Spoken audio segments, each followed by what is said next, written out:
दोस्तों, कल मेरी एक पाकिस्तान में दोस्त से बात हो रही थी जो मेरा स्कूल फेलो है, और वो हालात की वजह से काफ़ी ज़्यादा परेशान था और वो चाह रहा था कि वो यहाँ ऑस्ट्रेलिया मेरे पास आए और मुझसे पूछ रहा था कि मैं किस तरह से यहाँ पे आ सकता हूँ, क्या क्या अपॉर्चुनिटीज़ हैं।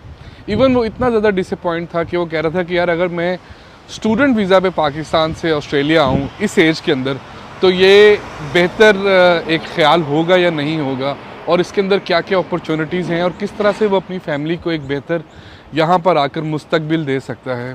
साथ साथ वो मुझसे एक्सपेंसेस का भी पूछ रहा था। और पिछले दिनों मैं न्यूज़ के अंदर भी देख रहा था कि आजकल एक बड़ी डिबेट चल रही है पाकिस्तान के अंदर कि इस साल तकरीबन 7.5 लाख पाकिस्तानी पाकिस्तान छोड़कर बाहर की कंट्रीज़ में गए हैं। हालांकि उसमें से ज़्यादातर वो लोग हैं जो गल्फ़ कंट्रीज़ में गए हैं, वहाँ पर जाकर बेचारे लेबर क्लास में जॉब्स करते हैं। तो मैंने सोचा कि मैं आपके साथ भी डिस्कस करता हूँ, क्योंकि कुछ जो बड़े थिंक टैंक्स हैं वो इसके बारे में अपने व्यूज़ दे रहे थे। हालांकि हर बंदे की एक अपनी सोच है, जो वो समझता है, चीज़ों को अंडरस्टैंड करता है, वो उसके उसी तरह से गाइड करता है। और उसमें से ज़्यादातर वो लोग थे जो कह रहे थे कि नहीं यार, पाकिस्तान छोड़ कर नहीं जाना चाहिए।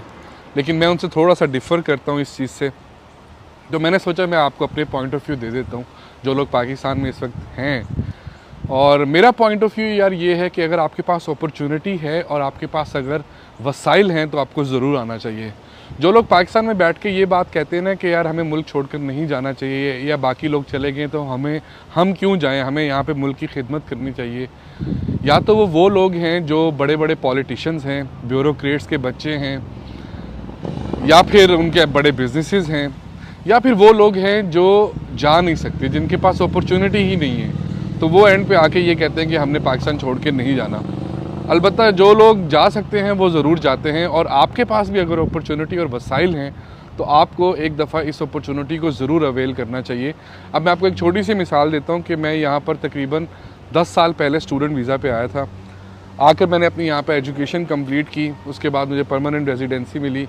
कुछ अर्सा मैंने ऊबर वगैरह चलाई, लेकिन उसके बाद मुझे अकाउंटिंग की जॉब मिल गई और मैं अभी अकाउंटेंट हूँ, बल्कि अभी मैं ऑफिस से बाहर निकला हूँ।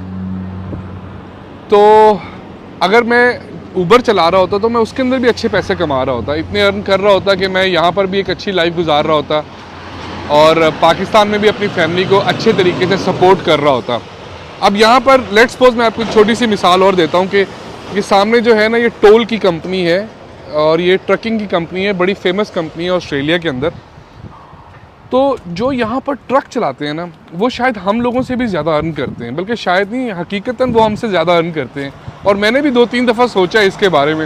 हालांकि मेरे पास ट्रक का लाइसेंस भी है, जितनी उनकी अर्निंग है माशाल्लाह, और जो हालात हैं यहाँ पर जॉब्स के और जो स्टेबिलिटी है, वो आप यहाँ से अंदाज़ा लगाएं कि अभी ऑस्ट्रेलिया के अंदर इनको इतने ज़्यादा लोग चाहिए कि ये ख़ुद परेशान हो चुके हैं कि हम इतने ज़्यादा वर्क फोर्स कहाँ से लेके आएँ। जॉब्स इतनी हैं यहाँ पे कि ये लोग मजबूर हो चुके हैं कि बाहर से लोगों को यहाँ पर बुलाएं। उसके अंदर स्किल्ड वर्कर्स भी हैं, उसके अंदर लेबर क्लास के अंदर लोग भी हैं, और अभी रिसेंटली जिस तरह से यहाँ पर लोगों को परमानेंट रेजिडेंसीज मिल रही हैं वो एक अलग ही बात है। उसके ऊपर मैं फिर कभी वीडियो बनाऊँगा और आपको बताऊँगा कि किस तरह से यहाँ पर लोगों को परमानेंट रेजिडेंसीज इस वक्त बांटी जा रही हैं। हालाँकि आज से 6 महीने पहले जो लोग बेचारे 5-5, 6-6 साल से यहाँ पर रह रहे थे उनको परमानेंट रेजिडेंसीज नहीं मिल रही थी, लेकिन इस दफ़ा गवर्नमेंट ने जो परमानेंट रेजिडेंसी है वो जिस तरह कहते हैं ना कि बांटना, वो बांटी है लोगों के अंदर, ताकि लोग यहाँ पर काम करें, यहीं का होके रहें और फिर वो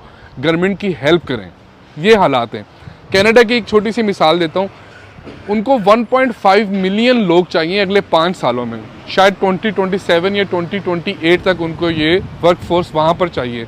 ऑस्ट्रेलिया के अंदर इन्होंने बोला है कि हमें अगले 3 साल में 6 लाख बंदा चाहिए, और वो 6 लाख बंदा जो है वो प्रोफेशनल भी है और उसके अंदर अनप्रोफेशनल लोग भी हैं।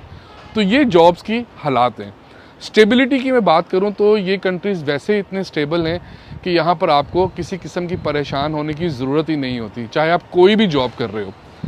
अब जो बात आ जाती है ना वापस उसी चीज़ के ऊपर कि क्या पाकिस्तान छोड़कर आना चाहिए या नहीं आना चाहिए, या उसकी जो ज़िम्मेदारी है वो सिर्फ हम लोगों की है, तो यार मुझे ऐसा लगता है कि ये सिर्फ आम लोगों की ज़िम्मेदारी नहीं है, ये सब उन लोगों की ज़िम्मेदारी थी जिन्होंने इस मुल्क को बिगाड़ा है और जिन्होंने इस मुल्क को अब बैंकरप्सी के दहाने पर लाकर खड़ा कर दिए।